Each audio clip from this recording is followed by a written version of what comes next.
Par ailleurs, l'escalade continue entre les autorités françaises et algériennes. Le ministère algérien des Affaires étrangères s'est fendu d'un communiqué aujourd'hui dans lequel il justifie le fait d'avoir refusé l'entrée sur son territoire à l'influenceur expulsé, Antoine Bienvaux. Oui, dans son communiqué, Alger dénonce, je cite, une expulsion arbitraire et abusive de l'influenceur Doualem arrêté à Montpellier pour plusieurs vidéos d'appel à la violence.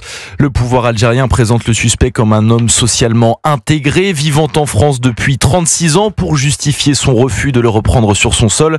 Le communiqué évoque aussi la situation judiciaire de l'influenceur en estimant que son ordre d'expulsion, s'il avait été poussé à son terme, l'aurait privé de défendre ses droits lors de son procès prévu en France le 24 février. Un argument malhonnête selon le géopolitologue Alexandre Delval.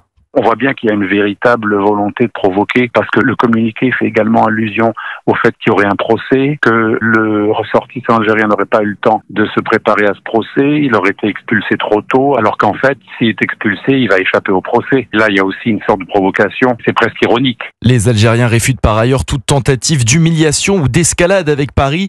Ils n'hésitent d'ailleurs pas à parler d'une campagne de désinformation menée par l'extrême droite française, un terme qui choque Alexandre Delval. Il n'y a pas plus nationaliste que l'Algérie. Tous les Algériens avec qui je parle sont très fiers que leur pays soit très nationaliste, que l'hymne national, le drapeau à tout bout de champ, l'expulsion de clandestins étrangers, le refus de toute ingérence. Donc là aussi, ça ressemble beaucoup à l'accuseur-accusé. Les Algériens dénoncent enfin une campagne haineuse menée à l'encontre de l'Algérie par une partie de la classe politique française.